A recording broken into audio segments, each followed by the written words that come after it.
Em um mundo onde todos dizem ter uma resposta para tudo, alguém que diz não saber nada é tido como um tolo. Mas saiba que um dos homens mais sábios que existiu foi alguém que não tinha certeza sobre nada. O criador da frase "só sei que nada sei", conhecido como o homem que fez a filosofia descer dos céus para a terra, Sócrates disse que uma vida não examinada não vale a pena ser vivida. Ele acreditava que viver sem questionar o que realmente se deseja é inútil, e seu método nos ensina a valorizar a dúvida e a humildade intelectual, combatendo os hábitos de aceitar opiniões como as verdades absolutas. Ele não apenas disse coisas bonitas, mas foi alguém que morreu para defender aquilo que acreditava. Sócrates acreditava em um único Deus em uma época em que o monoteísmo era visto como uma loucura. Ele foi o primeiro pensador que direcionou a filosofia a buscar uma vida de virtudes e deixar de focar apenas em questões contemplativas.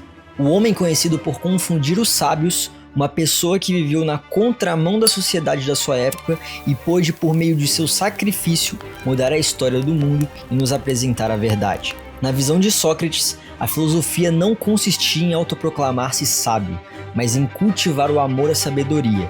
Isso é, buscar uma vida virtuosa orientada pela reflexão, pelas virtudes e pela incessante jornada em direção à verdadeira sabedoria. A partir de Sócrates, a filosofia se tornou um caminho de vida. E assim, a pergunta que vamos responder hoje é: como podemos transformar nossas vidas em um verdadeiro reflexo dessa filosofia? A filosofia é geralmente dividida entre os pré-socráticos e os que vieram depois de Sócrates. Ele foi um marco na história do pensamento. Na tradição filosófica ocidental, 3 grandes nomes se destacam: Sócrates, Platão e Aristóteles. Sócrates foi um mentor de Platão, que por sua vez foi mestre de Aristóteles, ou seja, sem Sócrates, muitas das obras valiosas que conhecemos hoje jamais teriam existido. O método socrático nos lembra que a busca pela verdade é contínua e a reflexão constante é essencial para uma vida autêntica. Santo Agostinho, um dos maiores pensadores da história, afirmava que Sócrates foi o primeiro a colocar o foco na busca por uma vida moral, nas virtudes, e em uma existência plena voltada para a busca da verdade. Para Sócrates, o verdadeiro conhecimento só poderia surgir quando a alma estivesse em harmonia, ou seja, a busca pelo conhecimento não era separada da busca pela virtude. Sócrates nasceu em Atenas no ano de 469 a.C. Ele era filho de um escultor e de uma parteira. Sua família não era exatamente pobre, mas também não era rica. Aos 18 anos, Sócrates iniciou as funções políticas típicas dos homens atenienses, incluindo o serviço militar obrigatório e a participação na Assembleia, o órgão responsável pela estratégia militar e pela legislação. Apesar de viver em uma cultura que venerava a beleza masculina, Sócrates foi descrito como muito feio para os padrões da época. Os seus olhos saltavam da cabeça e pareciam desalinhados. Tinha um nariz um pouco arrebitado e algumas fontes o descrevem como alguém com uma barriga grande. Mas Sócrates pouco se importava com quantas pessoas o achavam bonito, já que era um homem simples e focado em questões mais profundas da vida. Alguns relatos mencionam que a sua educação teve influência de Críton, um homem rico da época. A história conta que Críton, ao visitar a oficina de Sócrates para encomendar uma escultura, acabou se encantando com a profundidade intelectual e espiritual do jovem escultor. E fascinado pela beleza da alma de Sócrates, Críton decidiu abrir as portas para ele, oferecendo acesso à melhor educação da época. Críton permaneceu ao seu lado até o fim da vida. Sócrates também frequentava espaços destinados à formação física, algo comum na Grécia Antiga. E nesses lugares, os homens treinavam o corpo e a mente. Atividades como luta e exercícios físicos eram parte essencial da formação, os preparando para ter coragem diante das dificuldades. Essa valorização da força física fazia parte da cultura grega. Para se ter uma ideia, Platão, por exemplo, foi campeão de luta livre. E para Sócrates, a questão principal não era simplesmente a existência de um princípio material por trás das coisas, mas sim a busca por um princípio último do cosmos. Para ele, a vida moral e a prática de bons hábitos orientavam o indivíduo para essa verdade. Isso é, ele acreditava que o bem e a verdade convergem para um mesmo destino. Depois de seu período como soldado lutando em guerras, Sócrates embarcou em uma peregrinação ao oráculo de Delfos, e foi nessa busca que Querofonte, um amigo de Sócrates, consultou-se no oráculo.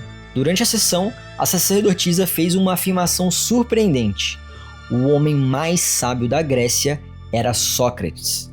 Ao ouvir isso, Sócrates entrou em um profundo questionamento existencial. Ele desejava entender o significado dessa declaração. O oráculo de Delfos ficava na cidade de Delfos, no templo dedicado a Apolo. Lá, mulheres consagradas à religião do deus Apolo, vistas como intermediárias divinas, ofereciam conselhos sobre virtude e propósito de vida. No templo de Delfos estava escrita a frase: "Conhece-te a ti mesmo". Esse ensinamento tornou-se central para Sócrates, que percebeu que o autoconhecimento era a base para compreender qualquer coisa. E naquele momento, ele não entendia por que fora considerado mais sábio, mas confiava na autoridade do oráculo. E esse momento foi um divisor de águas em sua vida, pois despertou nele determinação de buscar a verdade, mesmo sem saber exatamente o que ela era. Sua jornada começou com o estudo das tradições e ensinamentos antigos, como o de Pitágoras e outros pensadores. Mas Sócrates foi além. Ele decidiu confrontar os grandes homens da sua época.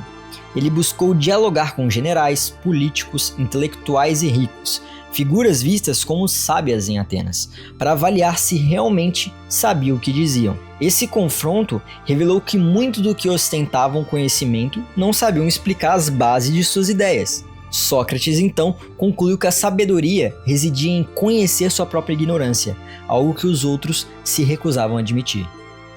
Ele dizia: "Uma coisa apenas eu sei, e é que nada sei."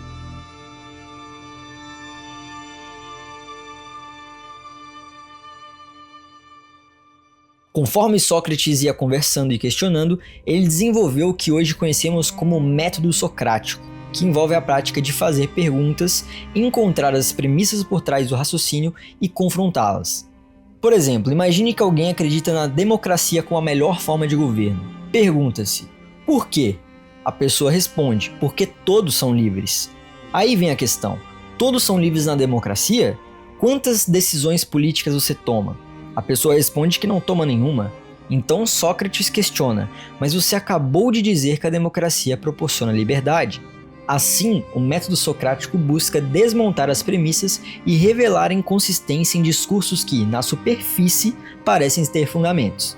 E essa forma de pensamento não agradou todas as pessoas, principalmente os sábios da época, conhecidos como sofistas, que eram mestres da retórica e ensinavam que a verdade era relativa, enquanto Sócrates defendia que a verdade era única e objetiva. E ele não parou por aí. Na Grécia havia um panteão de deuses caóticos, cada um competindo entre si e promovendo os interesses individuais de suas respectivas cidades. Sócrates, ao contrário, desafiava essa visão, supondo um único Deus ou bem transcendental que não se contradiz. E ele via essa busca pelo bem como a elevação da alma. Só que a principal distinção de Sócrates foi a sua busca por um princípio unificador, a verdade e o bem, em contraste com a visão fragmentada dos sofistas. Sócrates, ao refletir sobre tudo isso, começa a afirmar que não faz sentido que Deus seja qualquer outra coisa além do bem. Se todo o conhecimento e a busca dos homens se orientam para o bem, faz sentido que Deus seja esse bem. Deus é o sol, o bem transcendente. Se Deus é o bem, ele também é a verdade, pois há uma sinergia entre o verdadeiro e o bom. Se o que é verdadeiro é o que é bom, e o que é bom é o que é verdadeiro, Deus só pode ser verdadeiro e bom. Portanto, Deus não mente e nem engana.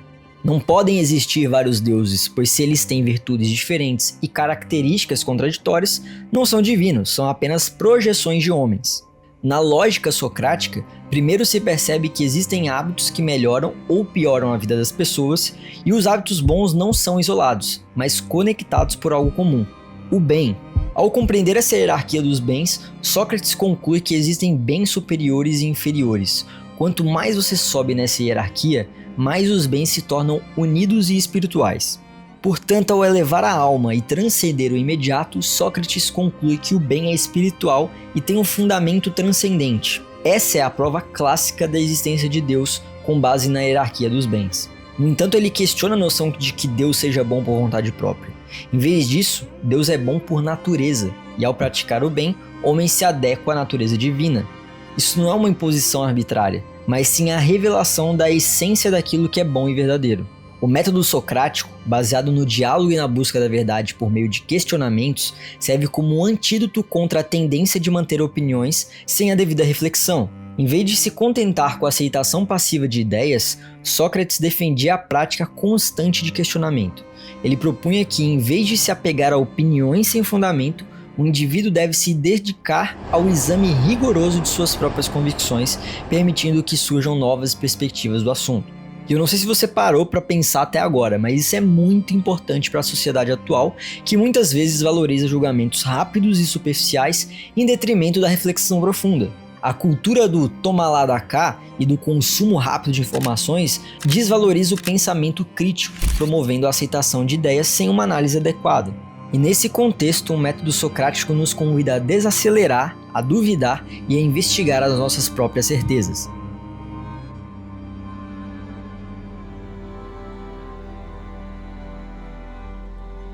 E é claro, esse método atraiu a atenção de jovens aristocratas. Eles percebiam que Sócrates era mais esperto que os professores contratados por seus pais e começavam a segui-lo. No entanto, ao contrário de seus outros filósofos, Sócrates não cobrava por suas lições. Mesmo diante de ofertas generosas, propriedades, cavalos e até escravos, ele recusava firmemente. Sócrates levava uma vida de extrema simplicidade, limitando-se a poucas posses e vivendo com o mínimo necessário. Esse ideal, embora seja admirável, afetava obviamente a sua família, pois ele era casado e com filhos, e a sua esposa pedia que ele aceitasse as ofertas para dar maior conforto à família, mas ele não queria que o dinheiro comprometesse a mensagem que buscava transmitir. Ao longo de seus diálogos, Sócrates confrontava ideias e costumes de sociedade ateniense.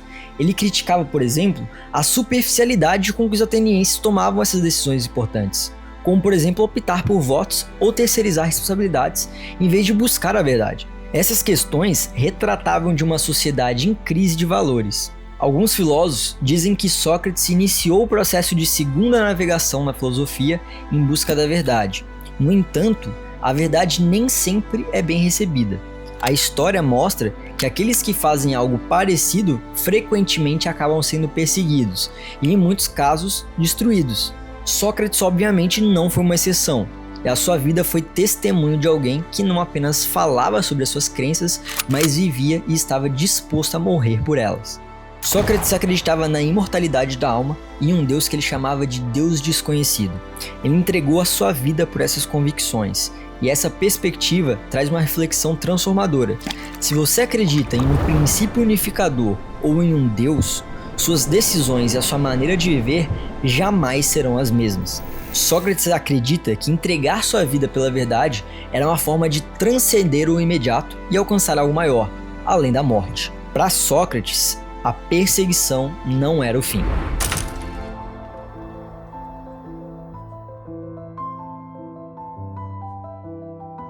A visão socrática do divino como um princípio único contrasta muito com os vários deuses dos antigos gregos, mostrando que apenas um Deus reflete o bem e a verdade. Por definição, o princípio de todas as coisas está no topo da hierarquia, e tudo que vem abaixo está subordinado nessa ordem. Sócrates compartilha essa visão, chegando à conclusão de um monoteísmo. Ele chama esse Deus de O Bem, um termo usado para ele para designar a origem e fundamento de tudo. A abordagem socrática foi uma ruptura que irritou todos os sofistas, que naquela altura eram os sábios da época, especialmente porque Sócrates atraía a elite jovem da época. Isso causava uma sensação de inferioridade nos sofistas que se sentiam humilhados em debates com Sócrates. A partir daí, alguns sofistas começaram a conspirar contra Sócrates. Acusações começaram a surgir, incluindo a alegação de que Sócrates pregava uma visão espiritual fora da norma, e tudo isso acontece em um contexto em que Atenas estava em franca decadência. Platão descrevia a democracia ateniense como o governo dos bêbados, dos criminosos e daqueles incapazes de responsabilidade pessoal. Nesse ambiente, surgia a necessidade de encontrar um culpado, alguém que desafiava o status quo. Sócrates, com sua postura filosófica e espiritual, era o alvo perfeito, pois o seu monoteísmo e a visão da alma imortal soava como algo novo e ameaçador em uma cultura onde predominava a pluralidade de deuses e o materialismo. Sócrates, nesse cenário, é visto como o bode expiatório da sociedade e, finalmente, acaba sendo colocado em julgamento, acusado por ser ateu e corromper a juventude. Já na prisão, Criton visita Sócrates para tentar convencê-lo a fugir, dizendo que era uma armação, algo orquestrado por partidos e facções. Sócrates, no entanto, rejeita a oferta. Já imagina a situação, você tá preso injustamente e tem a chance de sair, mas toma a decisão de não sair. Cara, isso é um absurdo. Por que Sócrates acabou não fugindo? Apesar de não parecer lógico, a lógica de Sócrates era muito clara. Ele não se via como um rebelde contra Atenas ou contra o sistema. Ele não estava ali para fazer uma revolução, mas sim para defender suas ideias e princípios. Fugir para ele não era uma opção. Em vez disso, ele aceitou a sua condenação à morte com serenidade, demonstrando uma firme crença na imortalidade da alma e na supremacia da justiça sobre a vida. Sócrates acreditava que a morte não era o fim, mas uma transição para algo além. E ao enfrentar essa execução, Sócrates teve um confronto com a sua esposa, Xantipa, que chegou em desespero. Ele, no entanto, só repreendeu ela, dizendo que tal comportamento indicava uma falta de fé em sua missão e na imortalidade da alma. Já no julgamento, Sócrates, com suas habilidades de comunicação e oratória, se defendeu com maestria. Ele dizia: "Como eu posso corromper a juventude se eu ensino valores e virtudes? Se eu adestro um cavalo, não posso dizer que corrompi o cavalo, mas sim que melhorei essa capacidade. Da mesma forma, se os jovens agora estão mais equilibrados e têm uma vida melhor, isso reflete os aprendizados e o desenvolvimento de virtudes." Outro ponto é que Sócrates nunca foi ateu. Ele apenas acreditava em um único Deus, diferente do politeísmo da época. E apesar de estar ao lado da verdade e ter se defendido com maestria, Sócrates foi condenado à morte. A morte de Sócrates ao tomar cicuta, que é um tipo de veneno, marca o fim de sua vida, mas não o fim da sua influência. Sua condenação não foi apenas um julgamento político, mas um embate entre a busca pela sabedoria e os valores corrompidos da sociedade ateniense. Assim, sua morte simboliza não o fim, mas a perpetuação da sua busca pelo bem e pela verdade, deixando um legado imortal que continua a ressoar no pensamento filosófico.